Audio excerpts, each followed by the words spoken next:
Baik, pertanyaan pertama nih. Sebagai putri raja, biasanya orang-orang kan memandangnya putri raja ini berarti harus manut aturan kerajaan, berarti harus gini, harus gini. Nah, bedanya putri raja sebagai ibu nih, Gusti, sebagai ibu, putri raja itu mengasuh anak-anaknya dan juga ibu-ibu yang lain itu sebenarnya punya ada perbedaan nggak sih, Gusti? Mungkin dari Gusti Bendara dulu. Kalau dibilang beda atau tidak, mungkin setiap ibu punya caranya sendiri mendidik anak. Bedanya adalah hanya karena kita ini tinggal di dalam lingkungan keraton, jadi kami sangat dekat dengan budaya yang pasti. Jadi mau tidak mau, anak itu akan melihat budaya di sekitar di mana dia hidup, terus habis itu mengikuti. Karena ada ketertarikan sendiri. Jadi kayak misalnya pada waktu saya latihan nari, anak saya lihat, jadi anak saya juga mau ikut. Jadi kalau dibilang beda, mungkin beda di itunya saja. Kalau menurut Gusti Hayu sendiri ada nggak bedanya dari Gusti Hayu sama teman-teman Gusti Hayu di luar mungkin perbedaannya seperti apa? Kalau untuk kita, kalau aku yang ngelihat ya, jadi untuk saya personally, stay at home mom itu adalah satu luxury yang kita nggak punya. Jadi sebagai anak-anaknya Bapak itu kan kita dituntut juga berperan aktif di masyarakat ya. Jadi kita nggak bisa jadi stay at home mom. Terus juga kita ngalami di mana ibu itu kan udah jadi anggota DPD udah 4 periode. Jadi kita juga ngerasain pahitnya, istilahnya pahitnya ibu itu tidak selalu di rumah. Bapak juga sibuk, ya orang tua itu tidak bisa mendedikasikan waktunya hanya untuk anak, tapi unfortunately sebagai bagian di keraton kita yang harus ngasih pemahaman ke anak bahwa kita bukan cuma miliknya keluarga. Ya itu tadi stay at home mom itu adalah satu luxury yang unfortunately kita nggak punya. Gitu. Berarti mungkin sama ini ya nanti ya itu kayak Bendoro tadi bilang at one point mau nggak mau anak-anaknya kita nanti harus diajarin untuk ikut melestarikan budaya. Kita merasakan dulu ikut upacara-upacara itu males banget. Apalagi kalau udah mulai teenagers gitu kan, harus sanggulan, harus ini acaranya sebenarnya ngapain sih? Gitu loh. Nah, aku sih berharap ketika Suryo nanti mencapai at that age, kita sudah bisa memberikan pengertian yang lebih baik sehingga nggak harus mereka ngalamin hal yang sama. Berarti ini kan Gusti Bendara sama Gusti Hayu juga udah belajar dari para mbak-mbak yang sebelumnya gitu ya. Kalau gini Gusti, kalau dari ibu sendiri, ibu kan sibuk di pemerintahan pusat seperti itu kan. Jadi mungkin cara mereka untuk ngajari anak-anaknya untuk mendidik anaknya juga mungkin kurang gitu, nggak seperti ibu-ibu yang punya privilege buat stay at home kan biasanya gini loh nak, ini caranya mengajarkan anak seperti ini. Oh ini nggak boleh empati makan pakai ini. Kalau dari ibunya Gusti Bendara, dari ibunya Gusti Bendara dan Gusti Hayu sendiri itu seperti apa ya caranya? Ini kalau kamu punya anak seperti ini, parentingnya harus seperti ini. Kan kamu anak kerajaan. itu nggak juga sih Gusti? Kalau di tradisi orang-orang zaman dahulu kan masih itu ya nuntun istilahnya. Saya coba kasih ke Mbak Hayu dulu aja.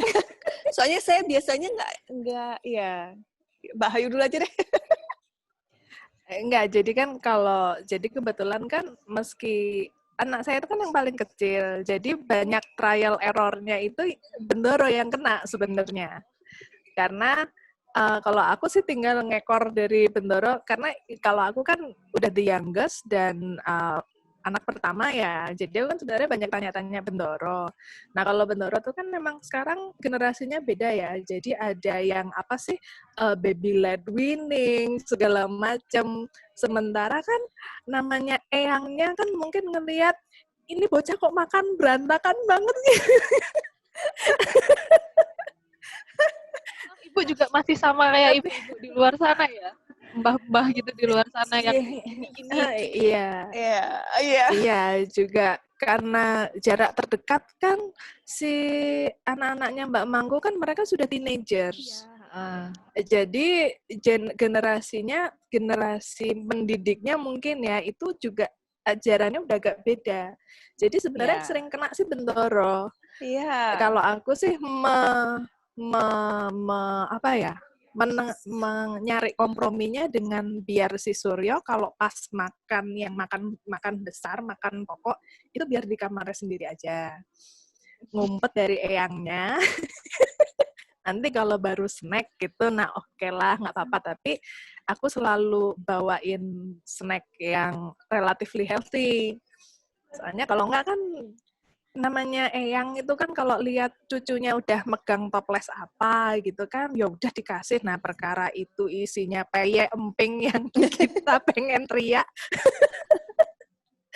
Ada yang manis-manis ya paling nggak dikasih kita bawa alternatif paling begitu sih. Tapi kalau dari segi untungnya juga Suryo itu kan lahirnya bulan Agustus tahun lalu, jadi belum terlalu besar, belum banyak dibawa jalan-jalan, kita udah lockdown ya, intinya udah pandemi lah sehingga nggak kemana-mana. Jadi aku nggak terlalu kerepotan karena ya isinya cuma main aja di sini. Cuma yang sering kena tuh biasanya bendoro sih. Nah, gimana? Ya. Jadi mungkin segi penjelasan adalah kalau keponakan-keponakan saya itu kan sudah besar-besar semua, ada yang kuliah, ada yang SMA. Nah, terus tiba-tiba 11 tahun, jaraknya 9 tahun, kemudian saya punya anak pertama, gitu kan, dari keponakan saya tuh 9 tahun. Kalau anak-anak Mbak Mangku kan dulu punya tinggal sendiri ya, jadi tidak tinggal bersama dengan orang tua eyangnya di sini.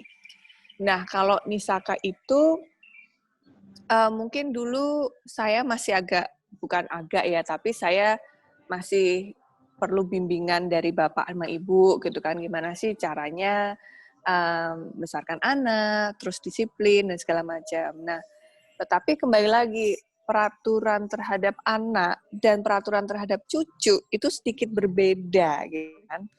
Jadi terkadang ada misconception gitu. Terus kalau zaman dulu mungkin kan ya anak harus nurut apa perkataan orang tua gitu ya. Kalau sekarang itu kan lebih kepada ayo diajak ngobrol gitu kan. Emosi kamu seperti apa? Kenapa kamu marah? Kenapa seperti ini? Nah, kalau dengan Ngesot Dalam dan Kanjeng Ratu yang sudah mulai semakin tua karena dan apa ya istilahnya pandangannya kan berbeda. Jadi kadang saya biarkan anak itu emosi dulu, marah gitu kan. Saya diemin aja, saya nggak respon, saya diemin aja gitu, saya cuman pantau. Terus setelah itu setelah dia calming down, baru saya ajak ngobrol. Kalau eyangnya nggak seperti itu ya, kalau ada masalah ya harus diselesaikan sekarang gitu kan. Jadi gimana sih nih ibunya malah cuma duduk aja ngeliatin gitu, padahal anaknya lagi marah-marah gitu kan. Saya bilang nanti dulu kalau kita ngomong sekarang, nanti nggak masuk gitu. Nah, yang tadi Mbak Hayu sampaikan adalah pada waktu saya anak kedua mencoba BLW, Baby Lead Winning. Mungkin Mbak sudah pernah mendengar Baby Lead Winning, jadi usia 6 bulan, saya cuma potong pisang jadi 2, terus saya potong sedikit kecil gitu, terus saya sodorin ke dia supaya dia makan sendiri. Ya, yang pada apa sih itu anak 6 bulan kok disuruh makan pisang utuh gitu. Dikerok dulu lah gitu. Udah bukan zamannya, itu nanti kebebelen lah, itu nanti muntah lah, itu segala macam. Ya, saya bilang ini supaya menimbulkan kemandirian. Maksudnya saya mau mencoba anak saya yang kedua seperti itu. Terus kan otomatis karena dia makan sendiri, otomatis berantakan ya. Sedangkan kalau zaman dulu itu daripada berantakan ya disuapin atau jalan-jalan gitu. Nah itu yang kadang menjadi harus berdiskusi dengan bapak dan ibu, maksudnya Ngesot Dalam dan Kanjeng Ratu. Jadi saya harus berkomunikasi supaya satu visi sama Ngesot Dalam sama Kanjeng Ratu dalam raising anak-anak, karena bagaimanapun kita satu atap. Berarti masalah parenting, terus masalah kayak gitu masih sama ya rata-rata meskipun di dalam keraton sama di luar itu sebenarnya sama seperti itu. Kakek-kakek dan Betul. nenek-nenek juga ternyata masih seperti itu gitu ya. Iya, masih sama. Cuman memang dengan adanya ada eyangnya, Eyang Sinuhun dan Kanjeng Ratu gitu ya, Eyang Sinuhun dan Eyang Bu, itu anak-anak jadi lebih apa ya, terekspos dengan dengan budaya aja karena sering diajak ke sana, ke sini gitu. Oke, terima kasih. Itu tadi pertanyaan-pertanyaan yang paling penting tentang parenting ya kan orang-orang nggak tahu seperti apa sih cara Gusti mengasuh anak-anaknya gitu. Sekarang Hmm. masuk ke pertanyaan yang lebih segmented nih. Wah, Saya iya, Gusti siap. Hayu dulu ya. Baik Gusti Hayu. Oke. Gusti Hayu ini kan punya kesibukan yang cukup padat nih. Padahal putranya masih bisa dibilang masih sangat kecil gitu ya. Nah, cara Gusti Hayu membagi waktu ini seperti apa? Apalagi saat ini nih banyak banget Zoom meeting seperti itu. Cara membagi waktu biar Mas Suryo perhatiannya juga tetap utuh. Apakah Gusti Hayu punya istilahnya punya neni gitu atau cara mengasuh Gusti Hayu sendiri seperti apa?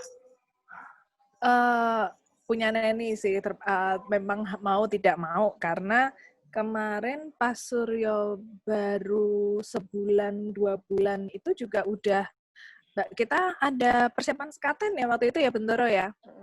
Sehingga waktu itu dia masih berapa ya, masih 2 bulanan gitu udah nursing strike karena sering aku tinggal. Ya udah akhirnya mau nggak mau aku juga nggak mau maksa kan, kalau kadang kalau kan ya tetap harus breastfeeding segala macam. Ya udahlah yang penting kalau anaknya sendiri kalau dipaksa juga nangis, ya udahlah yang penting kan sekarang kan bisa mempasi segala macam, tapi malah akhirnya kita nyari ini aja lah, positifnya aja dulu ya. Ya. Jadi akhirnya dengan begitu malah aku bisa bagi waktu dengan susternya dan Mas Noto. Jadi kita bagi kayak shift-shiftan kantor. Jadi waktu itu pokoknya dari jam 2 pagi sampai jam 7 pagi itu jatahku. Jadi nanti jam 10 malam tuh tidur dulu, jam 2 pagi bangun sambil pumping segala macam, itu jatahku. Nah, dari pagi aku baru tidur, itu udah suster. Nanti habis jamnya suster itu Mas Noto. Karena saya pumping, Mas Noto bisa dia ngangetin susu sendiri. Habis itu jadi 3 orang jadinya. Lumayan lah 24 jam bagi 3, 8 jam ya, kayak orang kerja full time, jadi oke. Ya itu dicari berkahnya aja. Karena kalau saya sendiri memaksakan harus breastfeeding dengan beban, ya bukan dengan tanggung jawab yang ada, kayaknya kok ini ya, aku sendiri nanti juga tidak, jadi gampang sakit kita malah. Akhirnya kan attention ke anaknya juga tidak ini. Guilt feeling-nya juga banyak, guilty feeling-nya karena harus ditinggal-tinggal. Cuma, nah itu tadi, unfortunately ini juga nanti learning dari anaknya sendiri, gantian, biasanya gini, jarang banget main berdua sama bapak sama ibunya. Iya. Karena kita shift-shiftan. Jadi kalau untungnya, jadi aku juga melihat sisi positifnya juga, ini pandemi ini jadi mengurangi keluar rumah, paling enggak disempetin main lah kalau di rumah, paling enggak kalau yang tidak bisa diganggu itu jam 5 sampai jam 7 sore itu jatahnya saya jagain Suryo. Itu juga ya bonding time-nya unfortunately cuma 2 jam itulah. Cuma ya udahlah ya, daripada tidak sama sekali, tapi 2 jam itu saya usahakan benar-benar nggak pegang HP. Gitu. Jadi full time sama Suryo main. Terus kenapa? Buat bondingnya sama Surya biar Habis itu kalau bisa pas sebelum dia tidur lah, paling nggak sebelum dia tidur bantuin susternya untuk nyiapin ya nemenin dia sampai tidur lah, cium dulu sebelum tidur, dah habis itu aku tinggal lagi paling nggak 10 menit juga nggak apa-apa lah, yang penting sebelum tidur dia lihat lah Gitu. Jadi di satu sisi juga dengan adanya pandemi ini agak bersyukur juga sih karena aku nggak banyak keluar rumah juga jadinya. Betul. Gitu. Ada waktu lebih buat moms-moms yang sibuk gitu ya kalau pandemi gini ya jadinya ya. Iya. Kemudian Gusti pertanyaannya lagi, Mas Suryo ini kan masih kecil. Nah, apakah Gusti sudah mulai menerapkan nilai-nilai kebudayaan ke Mas Suryo dan itu mulainya kalau misalkan di keraton itu mulainya biasanya sejak kapan ya Gusti menerapkan kebudayaan, tradisi seperti itu? Kalau dari mulainya mungkin nggak terlalu ada guideline-nya ya Mbak, karena kayak Bendoro tadi bilang, kalau kita kan untungnya kita memang tinggalnya dalam satu kompleks di keraton. Jadi sebenarnya sebelum pandemi ini tiap hari Suryo, Radityo, sama Nisaka itu lihat pementasan tari di dalam keraton. Itu lihat pementasan tari, terus karena suami saya itu kan di Pengageng Krido Mardowo. Jadi Krido Mardowo itu yang bertanggung jawab untuk kesenian. Oh, iya. Jadi penari, dalang, wayang, sinden itu semua di bawahnya Mas Noto. Jadi dia kemarin itu seringnya jam 9 pagi ikut bapaknya dulu ke kantornya bapaknya itu, terus mainan gamelan, mainan apa di sana, lari-lari, lihat tari gitu. Cuma ini karena makin banyak, akhirnya udah nggak pernah jalan-jalan lagi. Yang sakit makin banyak, akhirnya udah nggak pernah jalan-jalan lagi.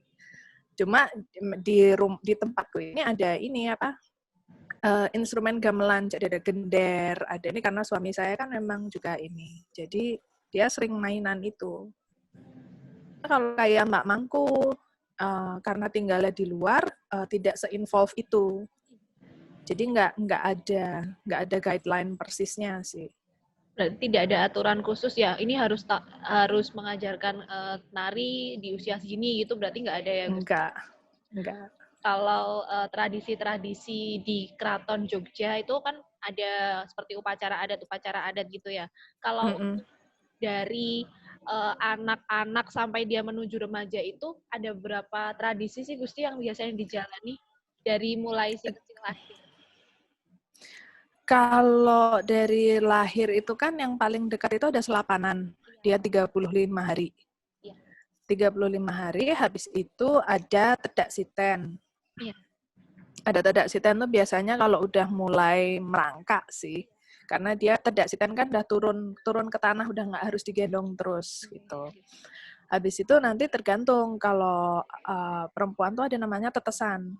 Tetesan, nanti yang laki itu ada khitan. Terus kalau perempuan itu mens pertama, itu juga ada upacaranya sendiri. Oh, ada juga tarapan. Ya, tarapan namanya.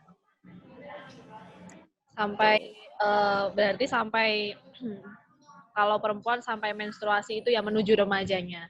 Iya. Nah, kalau tedak siten sendiri itu kan biasanya kalau misalkan kayak tetesan dan lain sebagainya, saya rasa di telinga masyarakat luar itu masih awam, masih jarang dilakukan. Kalau tedak siten ini kan biasanya artis-artis juga melakukan, artis-artis kebanyakan yang punya keturunan atau ada yang punya keturunan Jawa. Nah, maknanya sendiri itu apa sih Gusti? Selain kan artinya turun tanah tuh, terus maknanya seperti apa? Ini aku kalau kan itu soalnya macam-macam ya. Pertama tuh kan kayak ada yang mandulu sama eyangnya, sama orang tuanya kan, kalau gitu kan biasanya kan meminta restu ya. Habis itu terus kan urutannya banyak tuh, ada yang dia harus nginjek wajik, harus ini, maaf tapi saya nggak hafal satu-satu. Nggak hafal satu-satu. Habis itu ada namanya kayak naik tangga tebu. Jadi kalau tangga tebu itu bahasa Jawanya kan minggah ondo tebu. Ondo tebu, tangga tebu. Nah, jadi kayak dimaknai itu untuk anteping kalbu. Memantapkan hati gitu ya. Jadi kalau di Jawa tuh kan agak-agak permainan kata gitulah dengan simbolis seperti itu. Terus kan aku nggak tahu sih, tapi aku kayaknya jarang lihat yang dia bawa ayam panggang sambil geret pisang. Biasanya itu di dalam kurungan itu loh Gusti. Kalau yang kurungan kan beda lagi. Kalau yang kurungan kan dia memilih yang kira-kira disukai. Yang nantinya akan menjadi apa seperti itu.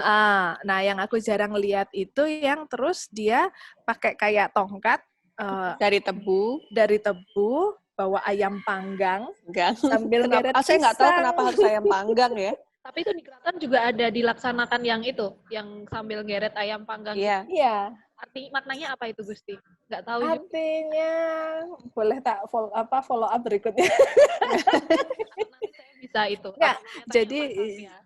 jadi itu kayak biar memulai perjalanan gitu loh. Oh Iya. iya, dia mulai jalan sendiri, punya tongkat sendiri. Heeh. Seperti itu ya. Mengarungi kehidupan mungkin. Sambil ngeret pisang. Nah, kayak gitu. Kalau menurut Gusti Hayu sendiri nih, banyaknya masyarakat yang masih mau melaksanakan tradisi seperti upacara adat tedak sinten lah, kemudian kalau misalkan hamil masih ada mitoni, itu menurut Gusti Hayu di era yang serba milenial seperti ini nih gimana, Gusti? Kalau diadakan upacaranya sebenarnya ya kita senang sekali karena masih nguri-nguri budaya. Cuma kemarin itu yang saya agak mixed feelings itu pas ada acara-acaranya kita mitoni atau apa gitu, banyak yang komentar, aduh kalau bikin acara kayak gini nih habis berapa ya? Oh, Gitu loh. Nah, jadi kalau yang saya takutnya kalau yang artis atau selebriti kan biasa kadang yang diekspos itu hanya perayaannya gitu loh. Padahal kan kayak tedak siten itu upacaranya adalah dilakukan untuk demi anaknya. Jadi bukan demi orang tuanya ngadain party mewah-mewah gitu kan. Jadi waktu itu saya bilang sama yang komentar kalau tidak salah pokoknya cari yang memang ngerti pakemnya, ngerti tradisinya yang benar. Terus masalah tamu undangan segala macam itu nomor sekian, kalau ada duitnya ya syukur diundang tamu dengan berbaju bagus segala macam. Tapi yang poinnya yang paling penting adalah orang yang ditunjuk untuk membantu melaksanakan upacara tuh ngerti, karena ini adalah perayaan untuk si anak, bukan perayaan, ini adalah upacara salah satu step hidup untuk anaknya, bukan untuk orang tuanya. Arti itu sih Mbak mungkin. Oh berarti masih banyak, menurut Gusti Hayu sendiri masih banyak yang melaksanakan tedak siten itu semata-mata buat istilahnya ngapunten ya, buat share foto seperti itu. Nah itu yang tidak dikehendaki Gusti Hayu. Bukan tidak dikehendaki, tapi sayang lah karena kan biasanya kayak gitu, apalagi kalau mitoni itu ada yang ganti jari 7 kali itu loh Mbak. Nah jariknya itu kan sebenarnya kita tuh kan kalau jarik batik itu kan wujud doa karena masing-masing motif itu kan ada maknanya, sehingga kadang mungkin yang melaksanakan itu nggak tahu, cuma manut sama ininya aja, IO-nya aja, jariknya apa aja gitu loh. Yang penting untuk syarat aja lah anaknya mitoni, udah selesai. Gitu. Oke, jadi ada baiknya ya kalau misalkan menyelenggarakan tradisi atau upacara adat ya sesuai pakemnya seperti itu ya Gusti ya. Misalkan ada orang yang bukan keturunan Jawa misalkan, tapi pengen banget melaksanakan adat-adat Jawa seperti itu, boleh nggak ya? Harusnya boleh ya Gusti, tapi ya boleh aja. Maksudnya yang harus dia lakukan selain mencari mungkin IO yang ngerti pakem itu apa aja Gusti yang harus dipersiapkan untuk biar dia bisa tetap melaksanakan tradisi adat Jawa meskipun bukan orang Jawa gitu. Biasanya kalau yang ngerti itu ditanya aja. Misalnya kan sekarang infonya banyak ya. Mungkin kalau aku bisa sedikit promosi, paling nggak lihat di website Keraton Jogja itu kan paling nggak untuk step by step-nya ada. Nah, CEO-nya ditanya atau yang tempat biasanya kan satu paket ya, perias sama pelaksana upacaranya itu ditanyain aja kalau batik ini, kalau doanya pengennya ini itu batiknya apa, terus kalau nggak step by step upacaranya ini maknanya apa. Kalau dia nggak bisa jawab, ya then you know. Boleh komentar sedikit nggak Mbak? Tapi kan sebenarnya kalau yang dari yang non-Jawa nih, misalnya dari Sumatera, saya rasa di Sumatera juga ada tradisi yang seperti itu, tapi dengan budaya dari mereka sendiri gitu loh. Jadi seharusnya jangan terus karena tradisi Jawa ini banyak diekspos oleh selebriti atau oleh kami yang orang Jawa gitu, terus mereka ujuk-ujuk ikut jadi tradisi Jawa gitu kan. Sebenarnya cobalah galilah tradisinya yang ada di daerah mereka, tentu juga banyak kok. Saya yakin di setiap provinsi pasti ada tradisinya masing-masing.